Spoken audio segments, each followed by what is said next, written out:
देखिए fourth number question देखिए, HCF 306 657, यानी ये जो दो नंबर है इनका HCF 9 दिया है, LCM हमको इसका ज्ञात करना है। चलिए देखिए, HCF हमको दिया है, HCF हमको कितना दिया है उन्होंने, हमें दिया उन्होंने 9, और संख्याएं कौन सी हैं, फर्स्ट और सेकंड संख्याएं जो दी हैं हमको वो दी हैं उन्होंने 306 और 657।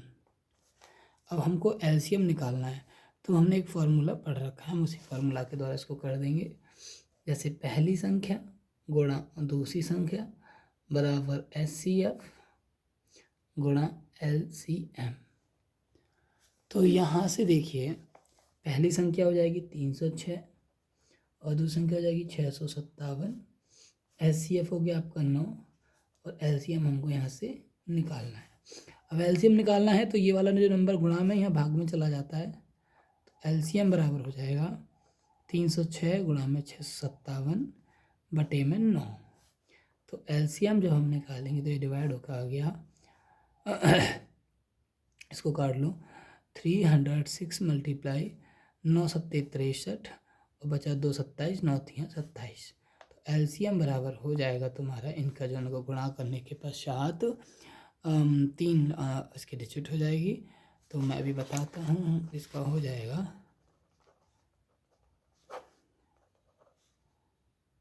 9।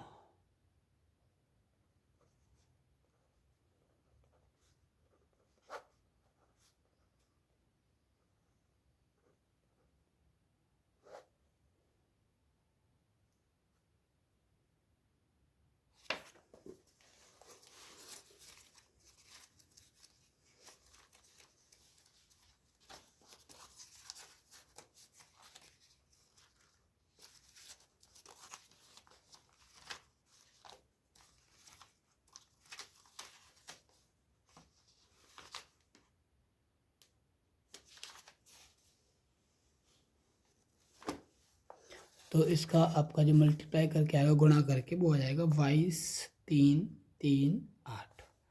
ये हमारा हो जाएगा आंसर। चलिए अगले नेक्स्ट क्वेश्चन की ओर बढ़ते हैं। सवाल दिया गया है आपको, जांच कीजिए कि क्या किसी प्राकृत संख्या n के लिए संख्या 6 की घात n अंक 0 पर समाप्त हो सकती है। इसके लिए देखिए, बहुत अच्छा प्रश्न है। हमसे बोला है कि प्राकृत संख्या n के लिए, n क्या है, हमारा प्राकृत संख्या है, ठीक है। हमसे बोला है कि कभी 6n जो है वो एक अंक जो होगा, उसका जो इकाई का अंक होगा वो 0 पर समाप्त होगा, हमको ये बोला है। हो सकता है क्या, ये पूछा है उन्होंने।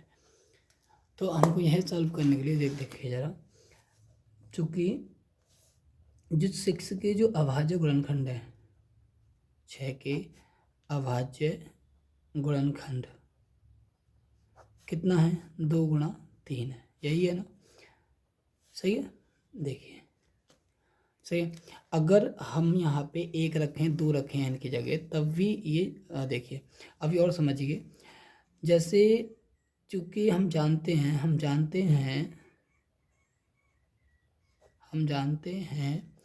कि किसी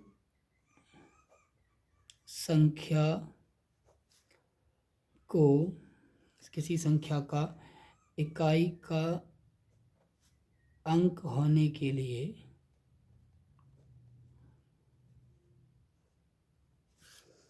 उसके जो गुणनखंड है, उसके अभाज्य गुणनखंड, उसके गुणनखंड 2 गुणा 5 का रूप होता है। देखिए ये कितना है, 2 पंजे 10, सबसे छोटा नंबर 10 ही है, तो 2 गुणा 5 का रूप होता है। जबकि 6 की घात n का गुणनखंड का अभाज्य गुणनखंड है ना, 2 गुणा 5 का रूप नहीं है, अतः 6 की घात n 0 पर समाप्त नहीं होता है। ठीक है, हमारे सवाल हो गया। आइए छठे सवाल की ओर बढ़ते हैं। बोला है व्याख्या कीजिए कि 7 गुणा 11 गुणा 13 प्लस 13 ये जो नंबर है भाज्य संख्याएं क्यों हैं। देखिए 7 गुणा 11 गुणा 13 प्लस 13 और 7 गुणा 6 गुणा 5 गुणा 4 2 गुणा 1 प्लस 5। चलो देखिए, अगर आपको पता है होना चाहिए कि कोई भी संख्या अगर अभाज्य है तो उसके केवल मात्र 2 ही गुणनखंड होते हैं, एक तो 1 होता है और एक वो स्वयं होती है। जब उसके 2 से अधिक गुणनखंड होते हैं तो वह संख्या अभाज्य नहीं होती है। जैसे यहाँ देखिए इस कंडीशन में, यहाँ पर देखो ये 13 दोनों जगह आ रहा है तो 13 इसका हम इसको उभयनिष्ठ ले लेंगे, एलसीएम ले लेंगे, बाहर की तरफ ले लेंगे, कॉमन ले लेंगे। तो अंदर बचेगा 7, यहाँ से बचेगा गुणा 11 गुणा 1 प्लस 1। अब यहाँ देखिए एक नंबर ये 13 से डिवाइड हो सकता है और एक संख्या ये गुणा में ये रही, तो साफ साफ दिख रहा है कि एक तो 13 है इसका गुणनखंड बनाने के लिए, 13 है और एक नंबर ये रहा। 2 संख्याएं साफ साफ दिखाई दे रही हैं, जबकि हमने अभी बताया आपको कोई भी संख्या अभाज्य जब ही होती है जब उसके केवल मात्र 2 ही गुणनखंड होते हैं, एक तो वो स्वयं होती है और एक एक होता है। यहाँ देखिए 13 मिल रहा है, एक नंबर ये मिल रहा है और एक हमेशा सप्तम में होता ही होता है। तो हम कह सकते हैं अतः यह संख्या भाज्य है। सेम कंडीशन इधर हो रही है।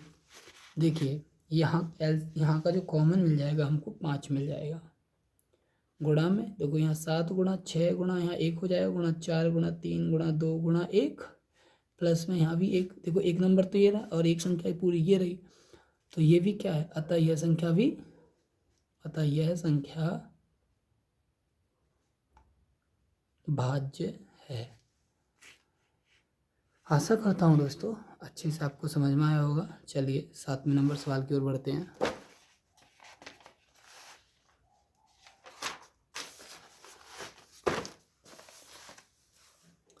देखिए 7वें नंबर सवाल आपको कहता है कि किसी खेल के मैदान के चारों ओर एक वृत्ताकार पथ है। इस मैदान का एक चक्कर लगाने में सोनिया को 18 मिनट लगते हैं, जबकि इसी मैदान का एक चक्कर लगाने में रवि को 12 मिनट लगते हैं। मान लीजिए वे दोनों एक ही स्थान पर एक ही समय में चलना प्रारंभ करें और एक ही दिशा में चलें तो कितने समय बाद वे पुनः प्रारंभिक स्थान पर मिलेंगे। देखिए यदि कोई भी चीज़ एक साथ चलना शुरू करती है और एक ही तरफ चलती है तो हमसे ये पूछा जाए कि वो कब पुनः एक दूसरे को मिलेंगे या कब एक साथ एक दूसरे को आके मतलब कि मिल जाएंगे, सेम वही बात। तो हमेशा उसका हम लोग LCM निकालते हैं। यहाँ 18 मिनट दिया है सोनिया के लिए और रवि को यहाँ 12 मिनट दिया है। तो हम क्या करेंगे, सवाल नंबर 7 हम करेंगे 18 और 12 का LCM करने पर। देखिए 18 और जब 12 का LCM आप करेंगे तो देखिए आपको इतना तो आता होगा, 2 3 6, अब इसको 3 से कर लेते हैं, 3 3 9 और 1 3 एकम 3। तो जो 18 और 12 का जो LCM आया हो गया आपका 2 गुणा 2 गुणा 3 गुणा 3, 2 दूनी 4 3 12 3 36 मिनट। ये मिनट में दिया है तो हम कह सकते हैं वे दोनों पुनः 36 मिनट के बाद एक दूसरे को मिल जाएंगे। दोस्तों अगली मिलते हैं हम लोग अगली एक्सरसाइज में। तब तक के लिए सवालों को अच्छे से हल करते रहिए और मुस्कुराते रहिए। चलिए।